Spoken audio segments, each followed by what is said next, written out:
जयराम रमेश और ज्योतिरादित्य सिंधिया के ट्विटर पर छिड़ी जंग की खबर है क्या आप लोगों को? अगर नहीं तो बताऊंगा। सुनना चाहते हैं तो यहाँ रुक सकते हैं आप। नमस्ते, मेरा नाम विवान है और आप सभी पंजाब केसरी देख रहे हैं। मध्य प्रदेश के ग्वालियर चंबल के कद्दावर नेता और केंद्रीय उड्डयन मंत्री ज्योतिरादित्य सिंधिया पर बीते कुछ दिनों से ट्विटर के माध्यम से लगातार कांग्रेस के वरिष्ठ नेता और राहुल गांधी की भारत जोड़ो यात्रा में लगातार दिखने वाले जयराम रमेश ट्विटर के माध्यम से ट्वीट कर हमले कर रहे हैं। इतिहास का सहारा ले रहे हैं इसके लिए वो, और उसी इतिहास के सहारे ज्योतिरादित्य सिंधिया भी पलटवार कर रहे हैं।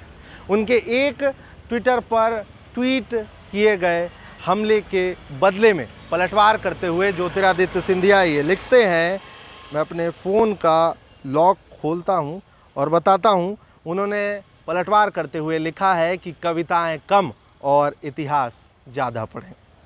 उन्होंने उसके नीचे अंग्रेजी में लिखा है, उसका हिंदी अनुवाद मैं आप लोगों को पढ़कर सुना रहा हूँ। उन्होंने जवाहरलाल नेहरू की किताब ग्लिम्पसेस ऑफ वर्ल्ड हिस्ट्री से ये लिखा है कि इस प्रकार उन्होंने ब्रैकेट में मराठों ने दिल्ली साम्राज्य को जीता। मराठा ब्रिटिश वर्चस्व को चुनौती देने के लिए बने रहे, लेकिन मराठा शक्ति ग्वालियर के महादजी सिंधिया की मृत्यु के बाद टुकड़े टुकड़े हो गई। उसके बाद फिर उनके इस लिखे गए पलटवार के बाद ट्विटर पर ट्वीट कर उन्होंने जो पलटवार किया, उसके बाद फिर से एक बार जयराम रमेश हमला करते हुए ये लिखते हैं कि इतिहास की कोई किताब उठा लीजिए। 1857 में रानी झांसी के साथ गद्दारी के मुद्दे पर इतिहासकार एक मत हैं। आपके नए भगवान सावरकर ने, देखिए कैसे हमले कर रहे हैं वो, आपके नए भगवान सावरकर ने भी अपनी किताब 1857 का स्वातंत्र समर में रानी लक्ष्मीबाई, तात्या टोपे और अन्य लोगों के साथ सिंधिया की गद्दारी का जिक्र किया है। इतिहास आप पढ़िए।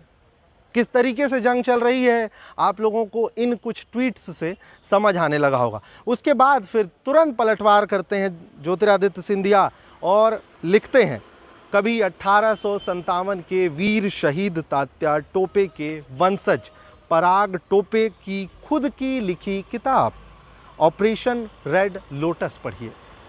और फिर वो लिखते हैं कि ज्ञात हो जाएगा कि किस प्रकार हम मराठे, सिंधिया, पेशवा और झांसी के नेवालकर अंग्रेजों के विरुद्ध एक साथ थे। मराठा आज भी एक हैं। कृपया ये विभाजनकारी राजनीति बंद करें।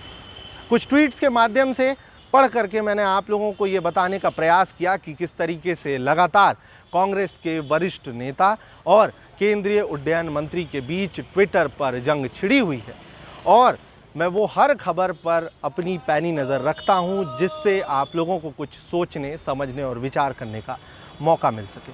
ये पहली बार नहीं है कि कांग्रेस का कोई वरिष्ठ नेता इतिहास के सहारे ज्योतिरादित्य सिंधिया को घेरने का प्रयास कर रहा है। कई बार कांग्रेस से बाहर निकल करके भाजपा में जाने के बाद और केंद्रीय मंत्री बनने के बाद से लगातार कांग्रेस केंद्रीय मंत्री ज्योतिरादित्य सिंधिया को घेरती रहती है। हालांकि वो भी पलटवार करते रहते हैं, और फिलहाल ट्विटर पर चल रही इस जंग की खबर मैंने आप लोगों तक पहुंचाई। ऐसी ही हर खबर के लिए आप लोगों को पंजाब केसरी पर बने रहना है, और आप लोग मेरी कई वीडियोस को खूब देखते हैं, कमेंट पर लिखते हैं। ऐसा करते रहा करिए, क्योंकि उससे मेरा उत्साहवर्धन होता है। कई अलग अलग प्रकार के नवाचारों में लगा रहता हूं, और ये हमेशा प्रयास रहता है कि ग्राउंड ज़ीरो पर बन करके आप लोगों के लिए खबरें करता रहूं। भोपाल से और आप लोगों की दिल की गहराई से, जहां मुझे और मेरी खबरों को आप लोगों ने जगह दी है, वहां से आप सबका मैं विवान। हमसे जुड़े रहने के लिए हमारे YouTube चैनल को सब्सक्राइब करें और नई वीडियो की नोटिफिकेशन के लिए बेल आइकॉन को दबाएं। अगर आप ये वीडियो Facebook पर देख रहे हैं तो लाइक जरूर करें और ज्यादा से ज्यादा शेयर करें। धन्यवाद।